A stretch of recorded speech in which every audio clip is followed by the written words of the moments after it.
voyage of discovery and awareness of the richness, the diversity, and the often surprising nature of living with the land. Our journey begins as dramatic and sudden changes are sweeping over the land. The approaching storm may seem violent and destructive to us, but to nature, it's a new beginning in the cycle of life.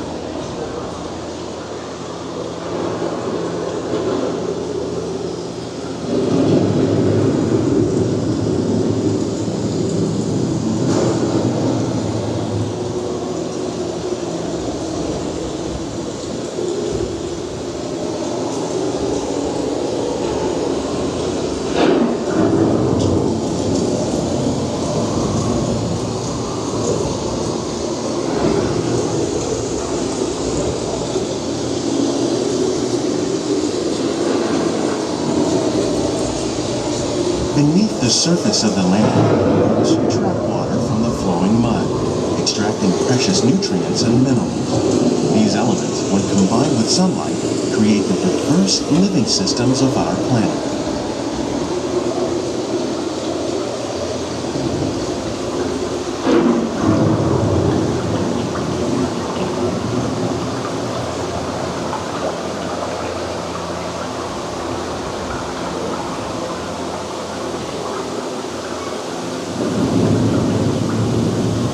One of those living systems is the rainforest, home to the most amazing concentration of life on our planet. These dense and beautiful forests cover only a tiny portion of the Earth's surface, but they contain more than half of its plant and animal species. Rainforests are also extremely rich and productive living systems, providing us with oxygen, food, medicines, and other elements essential to our lives.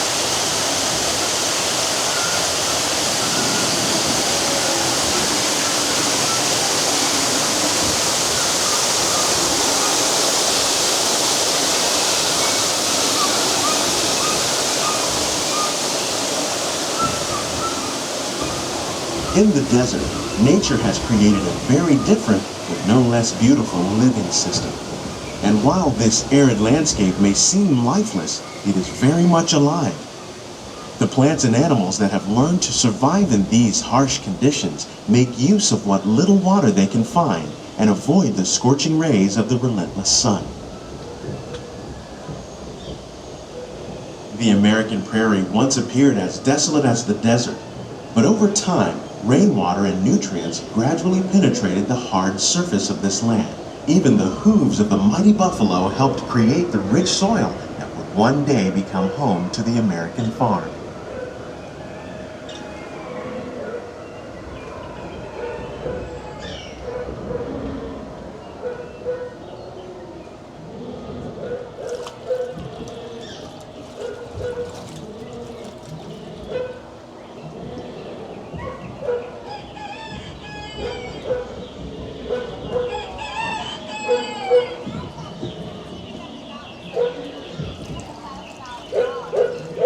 Of all the forces at work on the land, humans have had one of the most profound effects. The need to produce food for a growing world led to the enormous use and sometimes overuse of the land. In our search for more efficient ways to grow food, we often failed to realize the impact of our methods.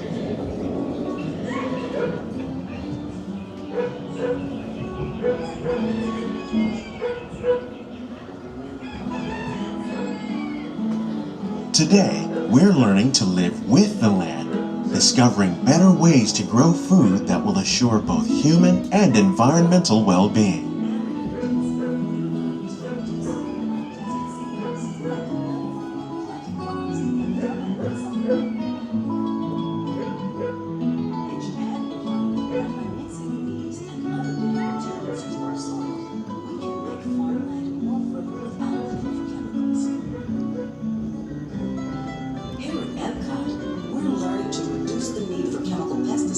By breeding and using natural predators, like ladybugs and wasps, to control pests. In the farmlands across America, we're learning that by plowing under vegetation containing natural fertilizers, we can enrich the soil without the use of chemicals. In arid regions, We're learning to produce food on desert seacoasts by developing and planting crops that thrive on salt water. In Japan, we're learning that by mixing leaves and other living materials into our soil, we can make farmland more fertile without the need for chemicals.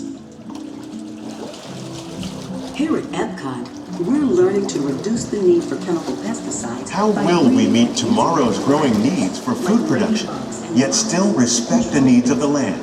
Some of the answers are being discovered just ahead. To help us maintain these carefully controlled ecosystems, and for your safety, please remain seated in your boat at all times.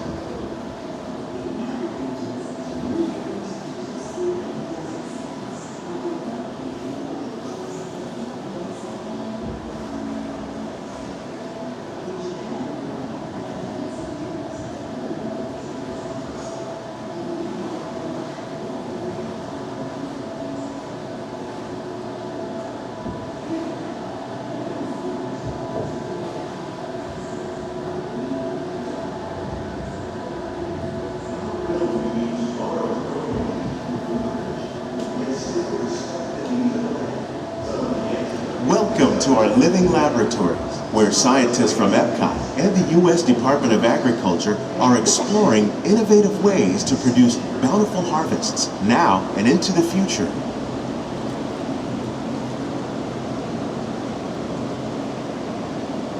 The tropics are home to the greatest diversity of plants on the planet. Many of these, like papaya, bananas, cacao, coffee, and rice, are well known around the world. These are just a few of the edible plants that have been an important source of nutrition for people living in the tropics.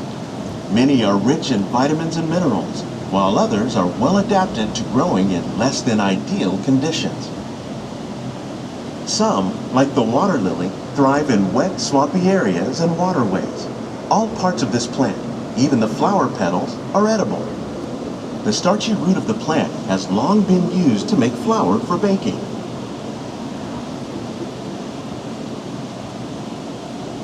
One day, many of these lesser-known tropical plants may be as important as the bananas growing on both sides of the boat. More than 28 million tons of bananas are eaten annually, making it the most popular fruit in the world.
When we mention farming, you probably don't think of fish.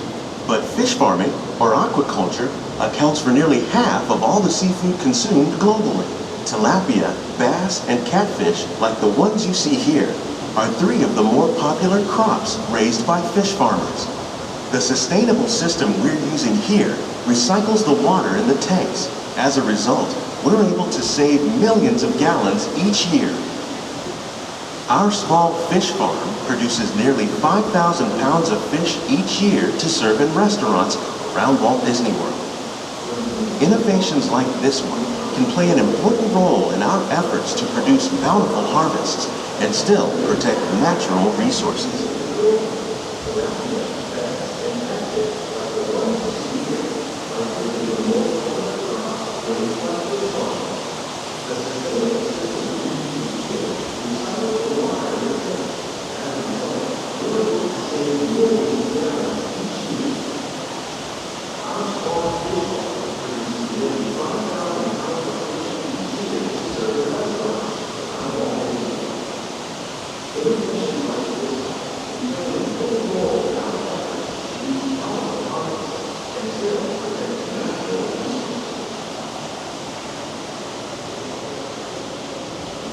While there are more than 50,000 edible plant species in the world, most of us are only familiar with the handful that make up our everyday diet. The common grains growing here, wheat, maize, sorghum, and millet, plus rice, account for nearly 2/3 of our global food consumption. Learning how to increase yields of these staples is an important goal of research around the world.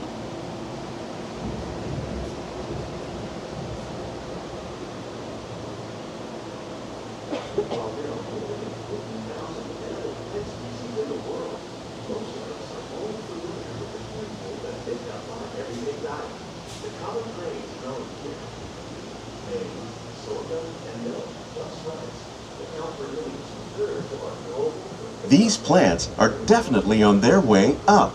Innovative growing techniques like these increase yields while more efficiently using resources like water, fertilizer, and pesticides. Another innovation at work here is our integrated pest management program. By populating our greenhouses with beneficial insects that prey on harmful pests like aphids and flies, we are significantly reducing our reliance on conventional pesticides. We're growing these crops using our nutrient film system. This technique precisely controls and recycles water and nutrients. With it, we can produce over 27,000 heads of lettuce a year in this one small area. Another innovation at work is our integrated pest management program. By populating our greenhouses with beneficial insects that prey on harmful pests like aphids and flies, we are significantly reducing our reliance on conventional pesticides. We're growing these crops using our nutrient film system. This technique precisely controls and recycles water and nutrients. With it, we can produce over 27,000 heads of lettuce a year in this one small area.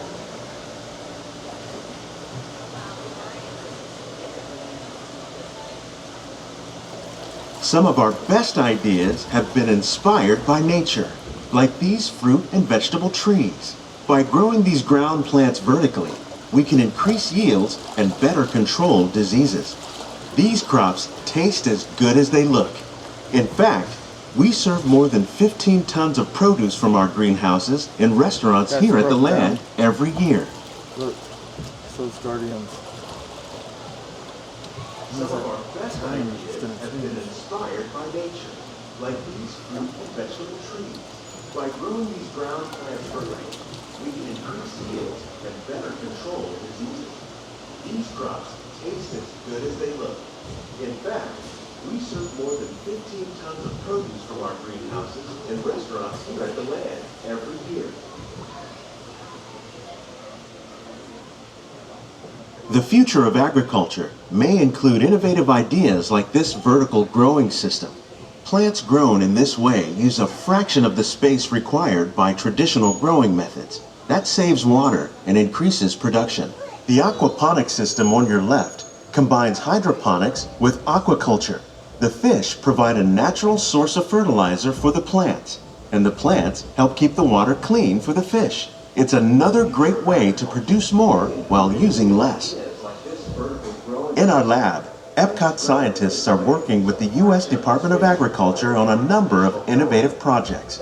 The goal of these efforts is to produce higher yielding and better quality plants.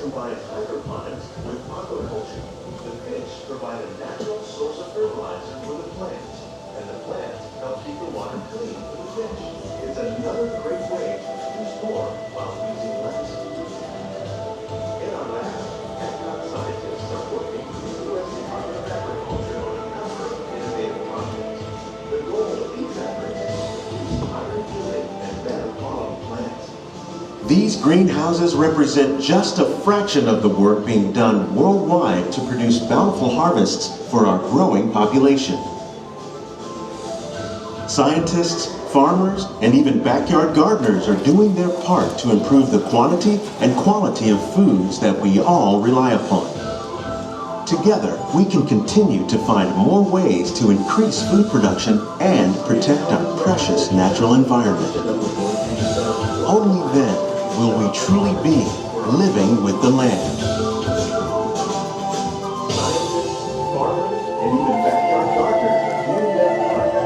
On behalf of Walt Disney World, We hope you've enjoyed this unique journey through our living laboratories. If you'd like a closer look, then check out the Behind the Seeds walking tour. It's a chance for the whole family to get up close and personal with the plants and growing techniques in our laboratories. Please keep your hands and feet inside the boat and remain seated until the boat comes to a complete stop.